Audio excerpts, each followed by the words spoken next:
Hey everybody, and welcome to our deep dive Into into Proverbs 10. Proverbs 10.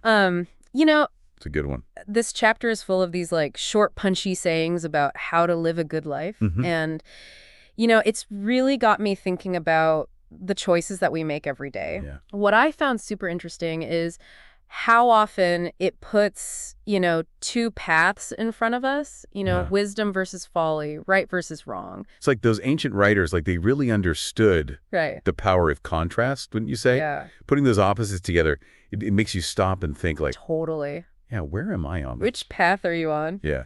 And speaking of paths, Yeah. one of the first verses that just like jumped out at me was Proverbs 10.4. Okay. Lazy hands make for poverty, but diligent hands bring wealth. Mm-hmm. So it just got me thinking, like, what does wealth really mean here? That's a great question. Is it just about money? I mean, well, financial success could be a part of it. Right. Proverbs seems to point to like a much bigger idea of wealth, right? Yeah. It's about like richness of character, Mm-hmm. strong relationships, Okay. the knowledge that we gain, Right. maybe even like a sense of spiritual fulfillment. Okay. Like, these are the treasures that really last. That's good. Yeah. You've sent us this chapter to unpack? Yes. So you're Yes. clearly interested in these timeless truths. Yes. Have you ever noticed how a proverb like this can speak to us even like thousands of years later? It's remarkable, isn't it? It is. This idea that diligence, not just in our jobs, right? Yeah. But in all areas of life, Yeah. it cultivates a kind of wealth that goes beyond just the material. Totally. And it makes you wonder, like, what are some of the lazy hands habits we might be falling into today Oh, yeah. that could be holding us back from achieving that, like, richer, fuller life? That is something worth reflecting on for sure. Right. Are we investing our time and energy? Yeah. Yeah. In things that really matter? Or are we letting distractions and procrastination steal away our potential? So we've talked about diligence Mhm. and this broader idea of wealth. Yeah. But Proverbs 10 doesn't stop there. No, it doesn't. It also has a lot to say about the power of our words. Really. Like in verse 11, Okay. it says, "The words of the righteous are a fountain of life, Huh. but the mouth of the wicked conceals violence." What's so fascinating here is the imagery that's used. Yeah. A fountain of life. Right. It just gives you this sense of abundance, refreshment, vitality. Right. It suggests that the words we speak, Mm-hmm. they have this power to nourish and sustain not only ourselves, Yeah. but also the people around us. It's like those words carry actual weight. They do. They can bring life or inflict harm. Right. And that, Yeah. that really makes me think about, how am I using my own words every day? It is a powerful reminder to choose our words Yeah. thoughtfully, Yeah. intentionally, Yeah. Mm-hmm. Are we speaking words that build up and encourage, or are we, tearing down and causing pain Right. with our speech? And this ties in so well with another proverb in this chapter. Okay. Verse 20, it says, "The tongue of the righteous is choice silver, Mm-hmm. but the heart of the wicked is of little value." Oh, wow. The contrast here is striking. It is. Well, This imagery of choice silver. Yeah, It suggests something precious, refined, valuable. right. Right? It implies that, like, the words of the righteous, Mm-hmm. they carry weight. Yeah. They're carefully considered, and they have the potential to make a real impact. It makes you think about the saying, think before you speak. Yeah, It's not just about avoiding saying hurtful things. right. It's about actively using our words to create something good and feelingful. Exactly. Yeah. And it reminds us that, that true wealth, that inner richness Right. that we were talking about earlier, Right. it's often reflected in the way that we communicate with others. Now, you might be wondering if Proverbs 10 only focuses on positive traits, Yeah, like hard work and kind words. right. Well, it actually uses some pretty strong imagery to talk about the consequences of dishonesty, too. Mm-hmm. Take Proverbs 10.9, for example. Okay. It says, "Whoever walks in integrity walks securely, Mm-hmm. but whoever takes crooked paths will be found out." This proverb really highlights that inherent connection Right. between integrity and a sense of safety, Yeah. both internally and externally. Right. When we live with integrity, we build a foundation of trust. Mm-hmm. This trust not only extends to others, Okay. but also to ourselves. Right. It creates a sense of inner peace and confidence, Yeah. knowing that we're living in alignment with our values. But on the flip side, choosing those crooked paths Yeah, can lead to all sorts of instability and trouble. absolutely. And it's not just about, Okay. getting caught in a lie or a dishonest act. Right. It's about, like, the erosion of trust and the damage that we do to our own character. Right. Think of it this way.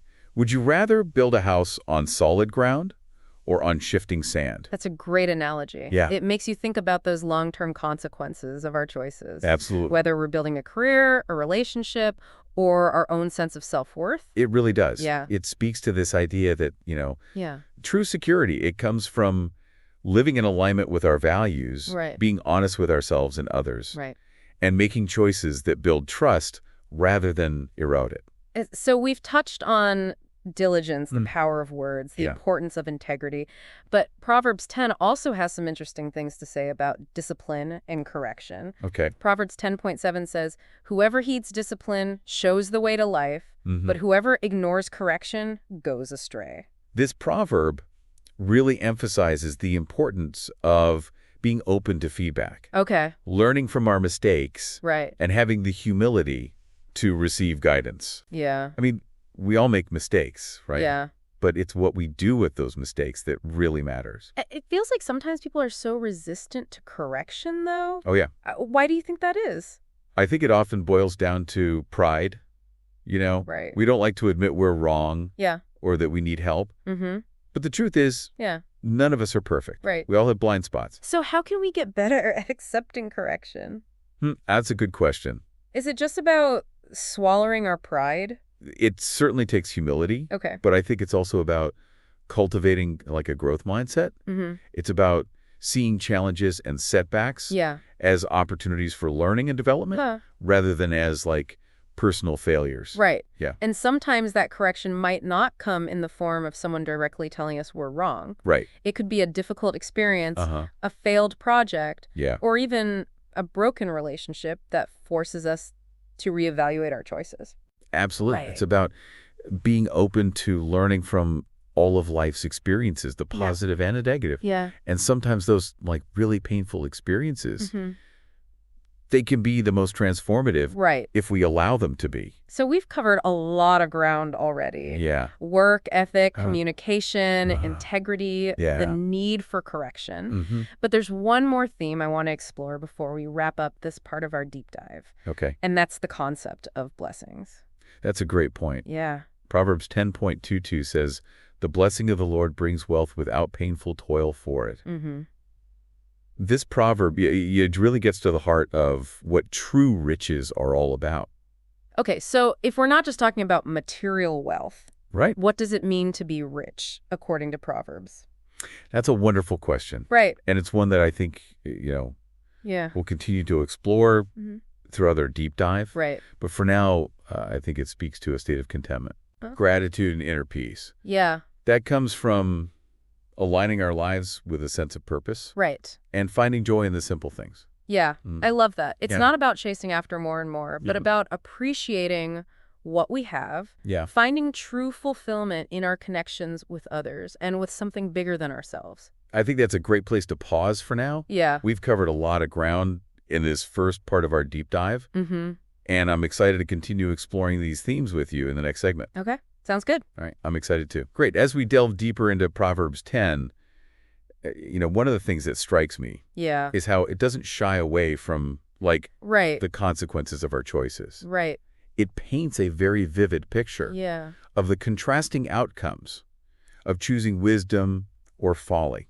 It's almost like there's this underlining tension throughout a chapter, right? This push and pull between Exactly. two paths, Two ways of being in the two world. ways of being. Yeah. And that tension is brought to life through, Right. like, some really powerful imagery. Yeah. For example, verse 25 says, Okay. "When the whirlwind passes, the wicked are no more, but the righteous have an everlasting foundation." That image of the whirlwind sweeping away the wicked while the righteous remain standing firm, Yeah. it really makes you think about what it means to have a strong foundation in life. It certainly does. And that everlasting foundation, Right. it's not just about physical safety or material possessions. Okay. It speaks to a deeper sense of stability and resilience Yeah. that comes from living in alignment with our values and having a strong moral compass. So it's not that the righteous are immune to the storms of life, Right. but they have something to hold on to. Yeah, they have something that keeps them grounded Yeah. when everything else seems to be shaking. Have you ever noticed how this idea of a foundation comes up Mm-hmm.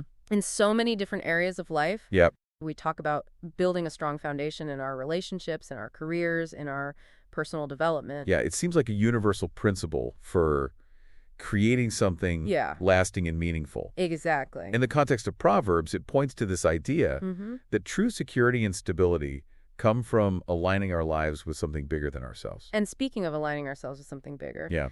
there's another proverb that I found really thought-provoking. Okay. Proverbs 10.28 says, "The hope of the righteous brings joy, Mm-hmm. but the expectation of the wicked is cut off." The juxtaposition of hope and expectation in this proverb, Yeah. it's quite fascinating, wouldn't you say? Yeah, it really It is. suggests that there's like a fundamental difference Right. in the nature of these two concepts. Yeah, it's like the hope of the righteous is rooted in something deeper, Yeah. something more enduring, Uh-huh. while the expectation of the wicked is often based on like fleeting things, Right. material possessions, or on worldly success. Exactly. The hope of the righteous Right. is grounded in a trust in something beyond themselves, Right. in a belief that even when things are difficult, Yeah. there's a purpose and a plan unfolding that is ultimately for their good. It's about having like a perspective that allows us to see beyond the immediate circumstances Yeah. and hold on to the belief that things will ultimately work out. It's about cultivating a resilient spirit, Okay. a sense of optimism that is rooted in something deeper than just positive thinking. Now, throughout this deep dive into Proverbs 10, we've been talking a lot about the power of words. Yeah. And there are a couple of proverbs in this chapter that I wanted to touch on Okay. that seem to speak specifically to the way we communicate with others. I'm curious to hear your thoughts. Okay. Which proverbs were you thinking of? Well, Proverbs 10.10 immediately comes to mind. Okay. It says, "Whoever winks at dishonesty causes trouble, but whoever rebukes boldly makes peace." Mm-hmm. It seems to be saying that there are times when we need to speak up, even when it's uncomfortable. It highlights the importance of having the courage to stand up for what's right, Yeah. even when it means going against the crowd or challenging those in authority. Mm-hmm.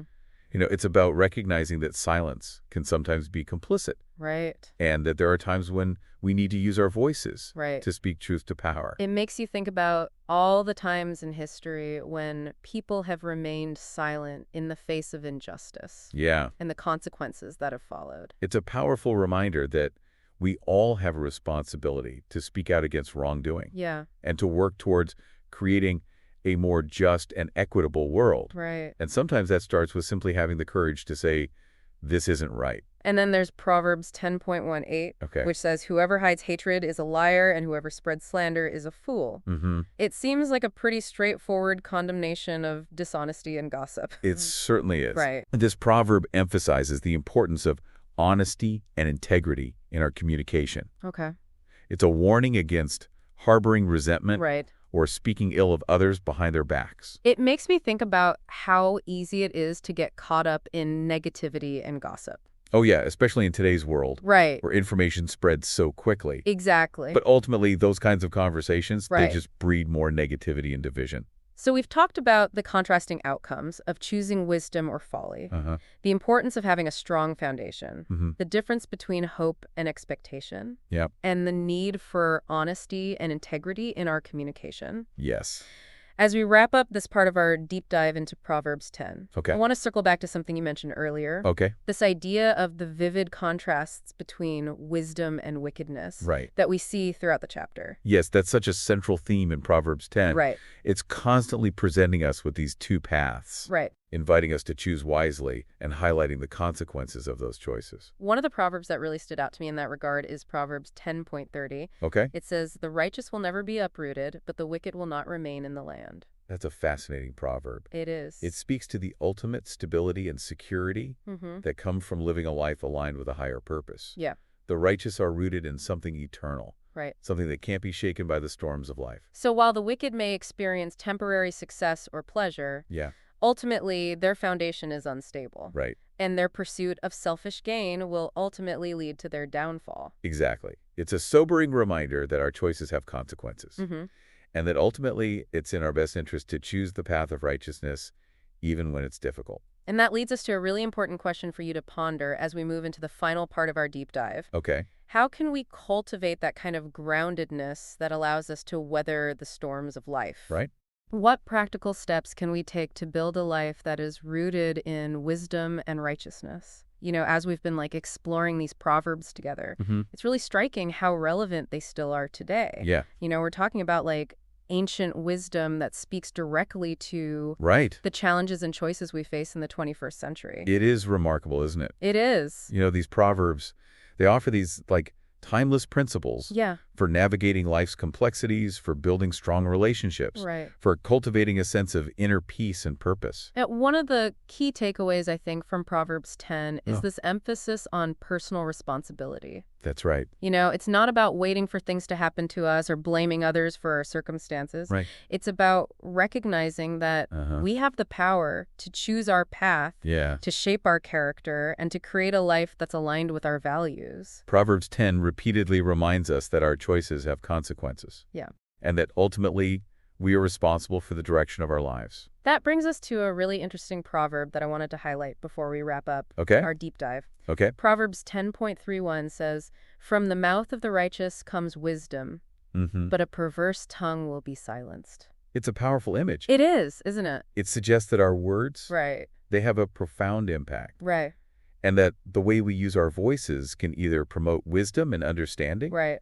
or sow discord and division. Makes you think about the leaders, teachers, and influencers we choose to follow. Yeah. Are they using their platforms to spread wisdom and truth, or Right. are they engaging in harmful rhetoric and spreading misinformation? That's such a critical question to consider, Yeah, especially in today's world right, where we are bombarded with right. so much information from so many different sources. It's more important than ever to be discerning about the voices we allow to Yeah. influence our thinking and our actions. That's And it's not just about being critical of others, it's also about being mindful of our own words. Yeah. Making sure that we are using our voices to promote good, to encourage others, and to That's good. speak truth with love and respect. As we've talked about, Yeah. throughout this deep dive, the power of words Yeah. is a recurring theme in Proverbs 10. Right. It reminds us that our words have the potential to build up or tear down, Yeah. to heal or to harm.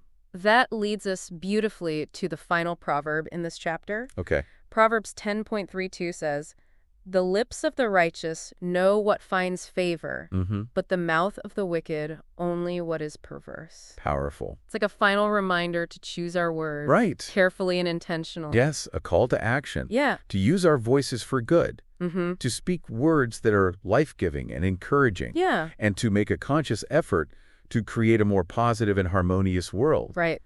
through our communication. Well said. Yeah, We've explored so much wisdom in Proverbs 10 today. we have. Have you found yourself reflecting on any specific areas of your own life Yeah. where you might want to apply these principles? Absolutely. This deep dive has been a rich source of insights and inspiration, Mm-hmm. and I hope you, our listener, Yeah. feel empowered to take these timeless truths and weave them into the fabric of your own life. We encourage you to revisit Proverbs 10 on your own, to reflect on its meaning, and to consider how its wisdom might guide you on your journey. Until next time, may you walk in wisdom and experience the abundant blessings that come with it.